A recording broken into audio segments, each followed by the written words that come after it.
الحمد لله القائل أعوذ بالله من الشيطان الرجيم ولا تأكلوا أموالكم بينكم بالباطل وتدلوا بها إلا الحكام لتأكلوا فريقا من أموال الناس بالإثم وأنتم تعلمون أشهد أن لا إله إلا الله وحده لا شريك له وأشهد أن محمدا عبده ورسوله اللهم صل وسلم على سيدنا محمد وعلى آله وأصحابه أجمعين أما بعد فيا أيها المسلمون اتقوا الله أوصيكم وإياي بتقوى الله فقد فاز المتقون قال الله تعالى أعوذ بالله من الشيطان الرجيم يا أيها الذين آمنوا اتقوا الله حق تقاته ولا تموتن إلا وأنتم مسلمون.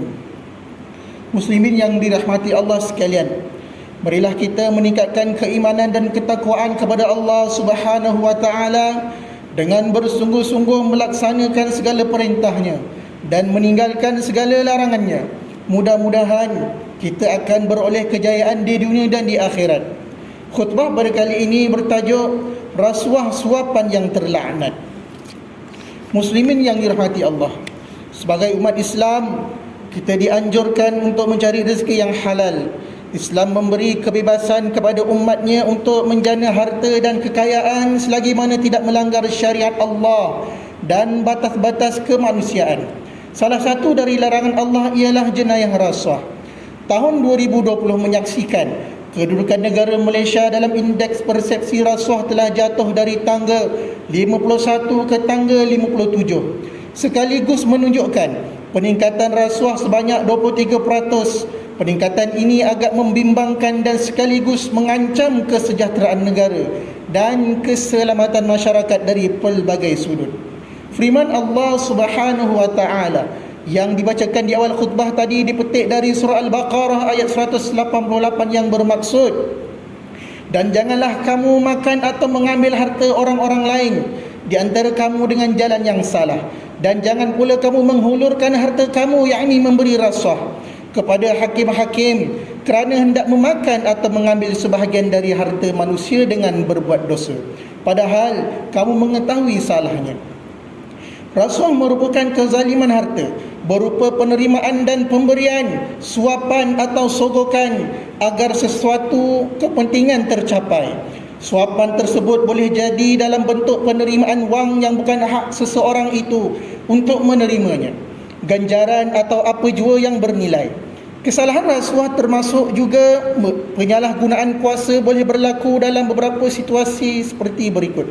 Pertama, penerimaan dan pembayaran sebagai dorongan untuk menyegerakan, meluluskan dan menyelesaikan urusan yang berkaitan tugas rasmi. Contohnya, seorang pemohon projek menghadiahkan pakej percutian ke luar negara kepada seorang pegawai kerajaan kerana telah meluluskan tender projek kepada syarikat berkenaan. Yang kedua, seseorang menggunakan kedudukannya untuk mendapatkan keuntungan dengan memberikan kontrak atau kerja-kerja tender kepada ahli keluarga, sedangkan seorang yang berintegriti akan mengisytiharkan maklumat itu dan mengecualikan dirinya dari terlibat dengan sebarang keputusan yang berkaitan tender tersebut. Hadirin yang dirahmati Allah sekalian, mereka yang terlibat dengan rasuah telah memilih untuk menjatuhkan maruah diri, mencalarkan kebahagiaan keluarga, menjejaskan keharmonian masyarakat dan mengancam kesejahteraan negara. Di sisi Rasulullah sallallahu alaihi wasallam pula, mereka adalah golongan yang terlaknat. Hadis daripada Thauban radhiyallahu anhu bahawa Rasulullah sallallahu alaihi wasallam bersabda, la'ana Rasulullah sallallahu alaihi wasallam ar-rashi wal murtashi wal ra'ish alladhi yamshi bainahuma. Rasulullah sallallahu alaihi wasallam melaknat pemberi rasuah, penerima rasuah dan perantara yang bersifat penghubung antara kedua-duanya. Hadis riwayat Ahmad.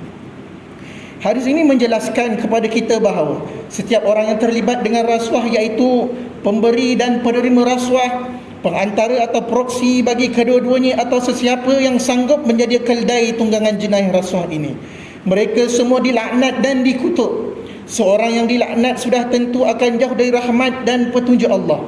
Lebih hina lagi jika dia mati dalam keadaan hidupnya masih bergelumang dengan rasuah yang keji. Muslimin yang dirahmati Allah sekalian, kita dapat melihat kesan buruk jenayah rasuah ini dalam perkara berikut. Pertama, rasuah melindungi kejahatan dan menggalakkan berlakunya jenayah secara berleluasa dalam masyarakat. Kedua, berlakunya kezaliman dalam tadbir urus kerana menafikan hak mereka yang benar-benar layak. Ketiga, kehancuran sistem keadilan dalam sebuah negara. Rakyat akan hilang kepercayaan terhadap sistem pentadbiran dan pengurusan negara. Muslimin yang dirahmati Allah sekalian, sifat pentingkan diri sendiri, tamak dan ingin hidup mewah dengan cara mudah menjadi pendorong utama kepada seseorang melakukan jenayah rasuah ini. Iman dan takwa tidak lagi penting baginya. Pahala dan dosa tidak dihiraukan kerana dikaburi dengan ganjaran yang banyak di samping kesenangan duniawi.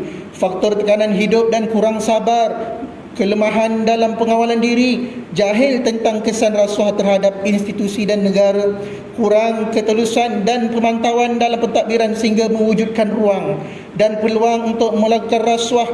Semuanya ini turut menyumbang kepada terjadinya gejala rasuah. Orang yang terlibat dengan rasuah, doanya terhijab, amal ibadahnya tidak diterima, sedekahnya tertolak, dan di akhirat kelak dia akan bangkit sebagai seorang yang muflis. Rasuah tidak akan menjadikan seorang itu tenang. Kekayaan yang dimiliki akan menjadi bebanan jiwa sepanjang hayat. Ketahuilah, rezeki terlaknat, rezeki yang tiada berkat. Bayangkan pula anak-anak dan keluarga yang makan dari sumber dan hasil yang haram. Pengkhianatan apa yang sedang dilakukan terhadap keluarganya, takutlah jika neraka menjadi tempat kembalinya di akhirat nanti. Hadis daripada Ka'ab bin Ujrah radhiyallahu anhu bahawa Rasulullah sallallahu alaihi wasallam bersabda, "Ya Ka'ab bin Ujrah, la yarbu lahmun nabata min suhtin illa kanatid naru awla bihi." Wahai Ka'ab bin Ujrah, tidaklah daging manusia tumbuh dari barang yang haram kecuali neraka lebih utama atasnya. Riwayat At-Tirmizi. Umat Islam hendaklah mencari dan memastikan rezeki yang diperolehi adalah dari sumber yang halal sebagaimana firman Allah Subhanahu wa taala dalam surah Al-Baqarah ayat 168.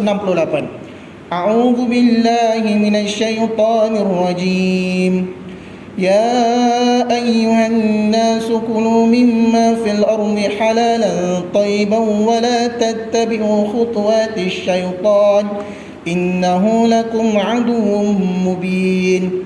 Wahai sekalian manusia, makanlah dari apa yang ada di bumi yang halal lagi baik, dan janganlah kamu ikut jejak langkah syaitan, kerana sesungguhnya syaitan itu ialah musuh yang terang nyata bagi kamu.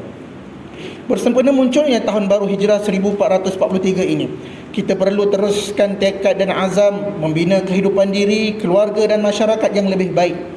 Marilah bersama-sama kita hindari sebarang bentuk rasuah dengan membina jati diri, keimanan, integriti dan sifat amanah yang unggul. Bersama-sama membantah penjenayah rasuah sama ada pemberi, penerima atau pengantara dengan membuat laporan kepada Suruhanjaya Pencegahan Rasuah. Semoga negara kita bebas dari rasuah.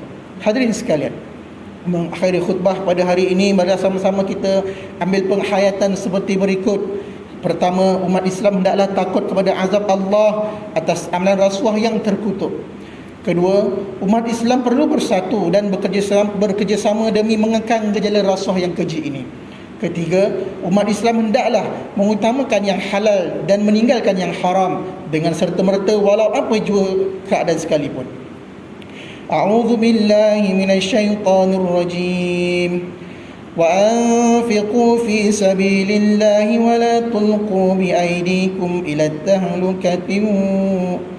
التهلكة وأحسنوا إن الله يحب المحسنين.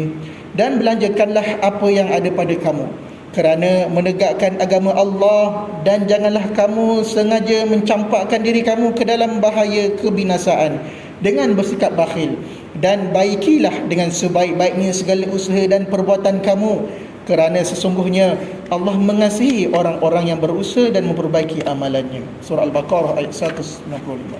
Barakallahu li wa lakum fil Qur'anil azim wa nafa'ani wa iyyakum bima fihi minal ayati wa dzikril hakim wa taqabbala minni wa minkum tilawatah إنه هو السميع العليم. أقول قولي هذا وأستغفر الله العظيم لي ولكم ولسائر المسلمين والمسلمات فاستغفروه إنه هو الغفور الرحيم.